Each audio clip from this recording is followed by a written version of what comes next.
En nuestro país, la cantidad de suicidios es más del doble de casos de homicidios.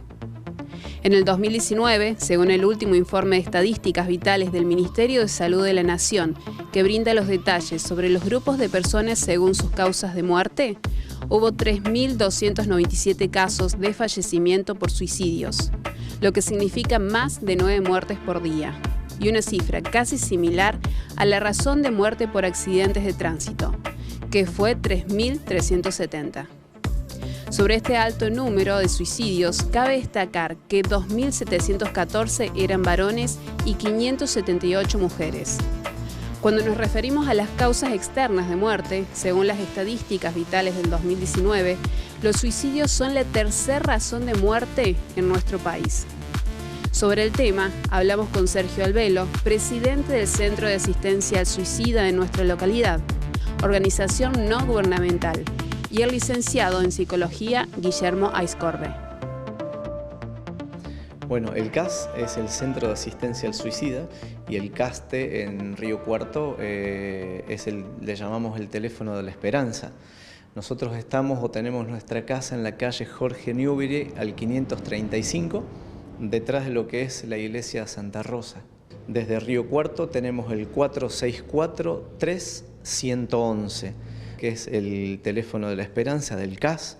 De allí se derivan a distintos voluntarios que van a tomar cartas en el asunto y van a trabajar con la persona que así lo requiera. Nosotros trabajamos de manera telefónica hoy por una cuestión de todo esto que nos atañe a la situación del COVID.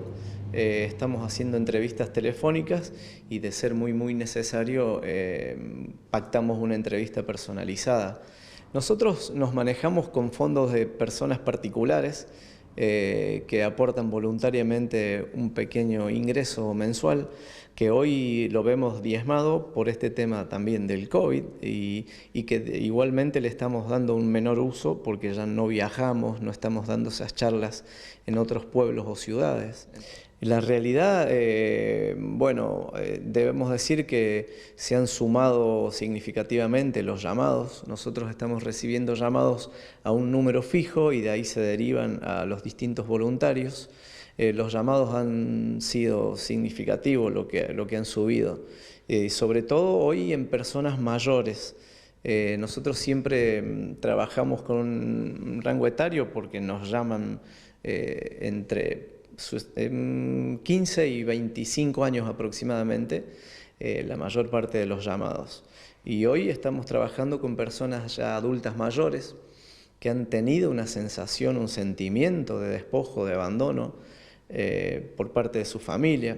Esta situación de COVID ha significado no nos juntemos, no estemos físicamente juntos, pero sí tenemos que estar muy atentos con nuestros abuelos y personas mayores. Hoy no tenemos un porcentaje en el CAS de acá de Río Cuarto, lo que sí podemos decir que se han aumentado significativamente y que los llamados a diario quizás se hayan duplicado. Y estamos hablando en relación al año 2019, ¿sí? Mediados del 2019.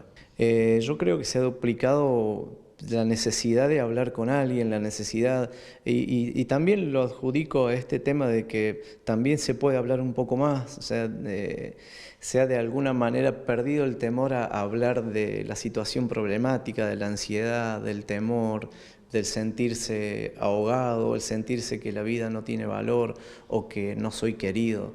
Hoy creo que se puede hablar un poco más de todo eso y creo que los jóvenes están haciendo que eso sea un poco más llevadero y que pueda abrirse a la charla, ¿no? Bueno, uno como primera medida, como amigo, como ser querido, siempre tiene que hacerle ver que el problema nunca es mayor que la persona. El problema siempre es inferior que la persona. Entonces, empecemos por ese lado, ¿no? Y que si no lo puede resolver solo, que acuda en ayuda, que pida ayuda, que estamos siempre presentes. Nosotros desde el lugar de amigos, familia, no dejarlo solo, preguntar siempre. Y aunque parezca tabú, esto quiero sacarle el mito, uno debe preguntar si la persona que está en situación de ansiedad, de depresión, si ha tenido ideación suicida. Es una pregunta que, aunque parezca un mito, Desde la Organización Panamericana de la Salud se está trabajando para que esto se desmitifique de alguna manera y preguntemos si esa persona tuvo ideación suicida. Hablemos sobre el suicidio, hablemos de manera segura, de manera seria, dejando el morbo y el amarillismo de lado, pero hay que hablar de suicidio, hay que dar información y hay que dar tips para prevenir justamente estas cuestiones, ¿no? Para que tomemos un poco de dimensión de la problemática, del nivel de incidencia que tiene esta problemática a nivel mundial, hoy el suicidio es la segunda causa de muerte en jóvenes de entre 15 y 29 años, es decir, se producen a lo largo del año alrededor de 800.000 muertes a través del suicidio, es decir, es una problemática bastante grave. En la Argentina sucede algo parecido, está entre las primeras causas de muerte, si bien los modos de llevar la estadística son un poco diferentes, hay alguna diferencia, pero sí está entre las principales causas de muerte, sobre todo entre la población joven, entre 15 y 29 años. ¿Por qué este mito de no hablar de lo que es el suicidio? Bueno, es muy interesante plantear desde ese lado, ¿no? El suicidio es una conducta que tiene un nivel imitativo bastante elevado, es decir, se ha comprobado en distintos países, por ejemplo en Japón está bastante estudiado, que es una conducta que cuando tiene características un poco epidémicas, cuando sucede un caso tiende a imitarse, sobre todo también entre la población joven. Entonces hay un poco un mito que gira en torno a mejor no hablemos de esto por las dudas de las consecuencias que pueda tener. Creo que es un error tomarlo de esa medida, ¿no? Todo va a depender de cuál es la fuente de información, qué tipo de cosas digamos en relación al suicidio. Creo que es muy importante que los profesionales de la salud nos ocupemos del suicidio, sobre todo en términos preventivos, es decir, que podamos brindar información a la población general, a personas que a lo mejor tienen mayores factores de riesgo, pero en general a la población, para prevenir, y creo que eso es justamente una tarea muy importante, ¿no? En este tiempo de pandemia, desde el CAS, que es el Centro de Asistencia al Suicida, decían que ha aumentado la necesidad justamente de hablar de la gente y de tener estas intenciones suicidas en las personas de la tercera edad. ¿Esto ustedes coinciden? ¿Han tenido algún dato parecido? Bueno, ha sido uno de los grupos más dañados por la situación de cuarentena, ¿no? Dos grandes grupos yo diría. Uno es la tercera edad, no solo por los factores de riesgo, sino que han sido tal vez por un temor lógico a la situación que estamos viviendo. Ellos se han recluido más que por ahí el resto de la población. El otro gran grupo que ha sido dañado son los niños y los jóvenes, ¿no? Que han tenido toda su vida muy alterada.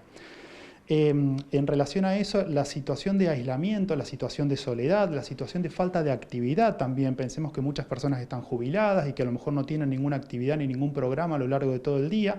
Genera demasiadas horas de vacío, demasiadas horas en las cuales no está ocupada, y eso a veces genera estados de ánimo que tienden a ser un poco depresivos, ¿no? Y como ya he dicho, las situaciones depresivas se asocian con ideación suicida, así que sí, es lógico pensarlo de ese modo, ¿no? Con respecto a lo que es la necesidad y de la asistencia, justamente de hablar, que usted recién mencionaba, de un acompañamiento profesional, ¿creen que es suficiente, si es que lo hay, el acompañamiento o el tema de la agenda por parte del Estado, ya sea municipal, provincial o nacional? Bueno, creo que es un gran déficit, ¿no? En nuestro país, al menos, las políticas de salud mental no están estructuralmente, no solo con este tema del suicidio, sino todo aquello que tiene que ver con algún tipo de padecimiento emocional o mental. No hay una política estatal de intervención, ni a niveles asistencial, donde sí hay centros de asistencia, pero no llegan a dar abasto, pero de seguro no existe a nivel preventivo.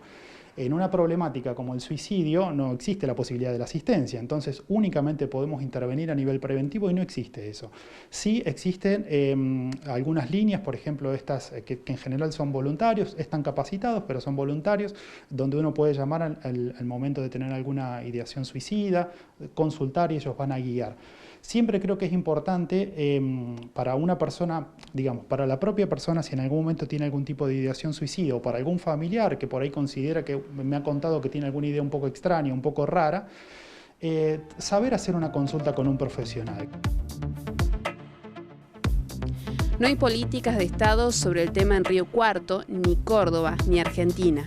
El suicidio es un tema de salud que requiere un abordaje comunitario y responsable, reza la página web del Gobierno de la Nación, pero sin ninguna línea telefónica o políticas aplicables a esta problemática de la que nadie habla y que justamente necesita tanto ser dialogada.